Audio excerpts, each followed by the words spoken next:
Hey gang, how you doing? John Phillips live from the Man Cave. It's a Tuesday night market update and it's July the 29th, I think it is. End of July now, first month into the new financial year, 5:56 at night and it's cold outside. I've actually just got back from a few weeks in the UK and let me tell you, it was about 30 odd degrees over there, unheard of. Yeah. Great break to go and see the family. So, hey, market update. What's going on since the last one of these I did, which I think was about start of June? So, new financial year, new figures out. What are we looking at the moment? What's on the scores?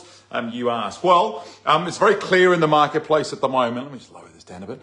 It's very clear. One thing is driving the market at the moment right now, and that is the lack of available properties for sale. It's just a ridiculously low number. On average in WA, if you're looking at houses and units on the market, so forget blocks, so just basically properties where you can live and call home. At any one time, on average, you're normally looking at about 15 to 16,000 properties available for sale.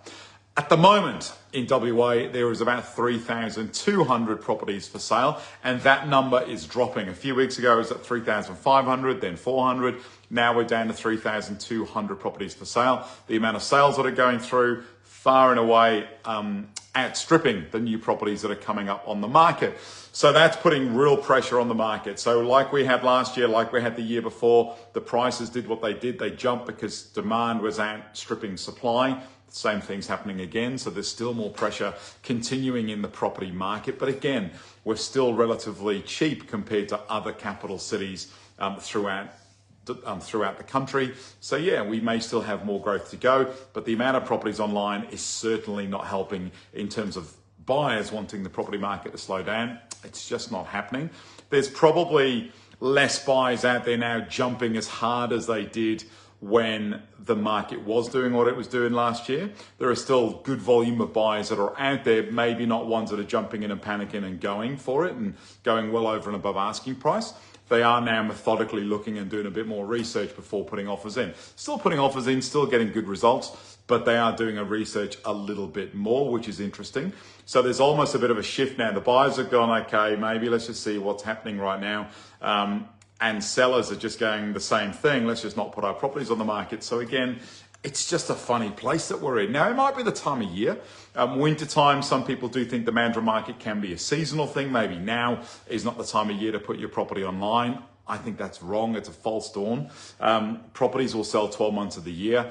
And if, to be honest with you, as a seller, you want less competition on the market. So if spring hits and if more properties come to market, generally that does happen.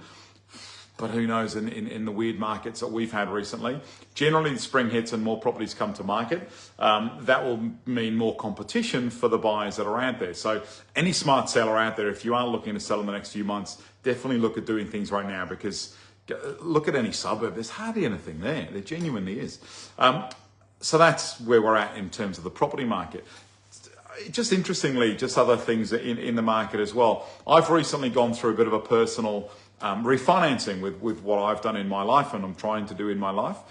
So just interesting out of that, I've spoken to a couple of brokers and banks and valuers during that process in terms of what they are experiencing in the market. I don't often get to just have a casual, very candid chat with some, especially valuers. Normally it's sort of business relationship. But I had a good chat with them, and at the moment, they're just seeing huge growth, and they still believe the valuer that I actually had come out, look at my home, actually still saw further growth to happen. Regardless of what we've seen over the last few years, they're still projecting further growth to happen over the next 12 months, which was interesting. I kind of thought valuers might be sort of getting a bit scared and a bit hesitant to go forward and allow the banks to borrow money against today's pricing, but they're not. They're still allowing things to go through and still see that growth happening down the track.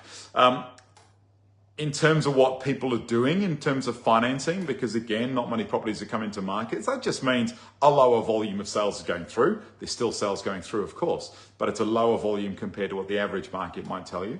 A lot of homeowners now are doing home renovation work. There's a lot of refinancing happening regarding home renovations, extensions, whether it's granny flats, families combining, extensions where people are going up. There's a lot of that going on.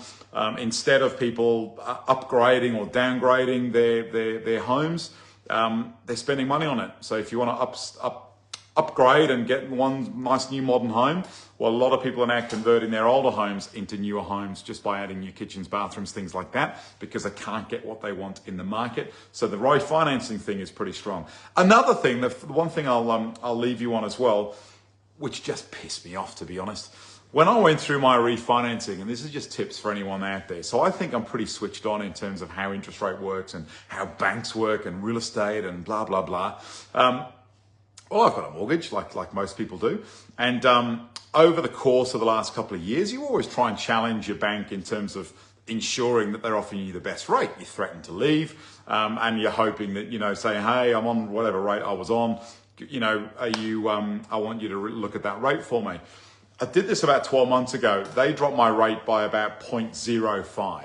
A bit of a token gesture. At the time, though, I just didn't do anything about it. I was like, hey, whatever, I'll worry about it later on. Anyway, didn't do too much about it.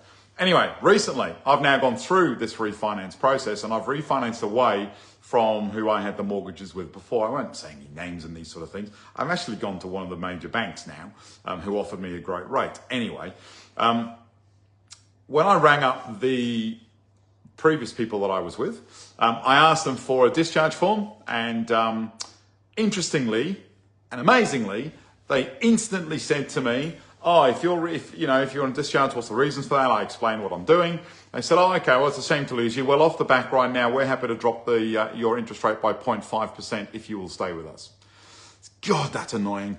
So I had to ask for a discharge form. I had to go down that whole process, that whole refinance stage to get a 0.5% drop instantly like that, rather than me as a good client or customer of theirs 12 months ago, and I've been with them for years, and I say the right things and say, hey, look, I know I can get cheaper elsewhere, but look, I want to stay with you guys and let's work together on this.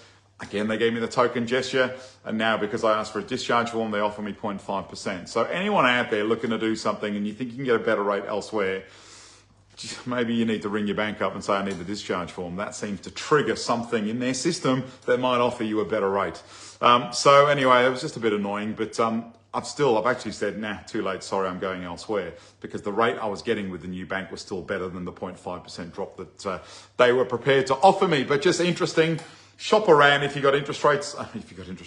If you've got your mortgage and you're looking at your interest rates or either variable rates, so it went up and down as interest rates changed over the years, and it's come down, but it was still not comparable with what I could get at today's rate.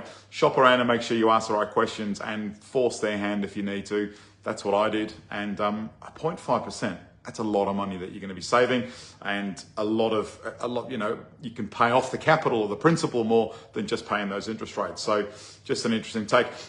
Great property man to come to market. This is the first time I've told anyone about this. This is really awesome. The Seashells building. Now, I've had a lot of apartments in Seashells over the years. It's the short stay tourism apartment that's in the Mandurah Ocean Marina. What I haven't had, and what hardly anyone has ever had, is one of the penthouses on the top floor. I've got the penthouse coming up for sale. There's 5 on the top floor. I've got the penthouse closest to the water coming up on the market in the next couple of weeks. That is an amazing opportunity. First time to market, I think, since it was originally bought. I'm pretty sure, don't quote me, but it's been in the family for donkey's years. Now it's coming to market. The family's loved it, but it's now time to move on. And one lucky buyer is going to get the chance to look at that. I've stood on the balcony. I was there last week. I felt like the king of Mandurah. Like I was front and center. I could look all around. It was incredible. It's a 3x2, very high spec property. Coming to market around the 1.3, 1.4 mark. And you're part of the Seashells complex. It's actually a residential apartment as well. Oh, it's a penthouse, I should say, not apartment. It's a penthouse. No one's above you. And it's incredible. It's residentially zoned. You can live in it. You can also do Airbnb. You can get Seashells to manage it for you. Or you can just have it as a weekender if you want to as well, or the combination of all of them. So it's an incredible space. 2 car bays as well, full use of the facilities, including the beachfront swimming pool. And so stay tuned for that. I will be breaking more information on that one as I go. Anyone watching or anyone sees this video, if you want a penthouse at Seashells with incredible beachfront views, then you need to hit me up. I am doing lots of appraisals elsewhere. I do think the market will lighten up in terms of listings over the next 2 or 3 months. I think. given it's spring and that's when people are sort of holding off looking to do things. I also think a lot of owners are holding off because they just can't find anywhere to go. So if other people make the jump to put theirs for sale, I think that'll help and free up other people that are looking to upsize, downsize, whatever you're looking to do. So there you go. Interesting market. 3,200 properties online compared to an average of normally 15,000. And that's just across WA. That's not just Mandurah. That is the entire WA, which is crazy. There you go. If anyone's doing anything in real estate, please hit me up. It's now 6:06 on a Tuesday night. Stay safe. See you soon. Bye-bye.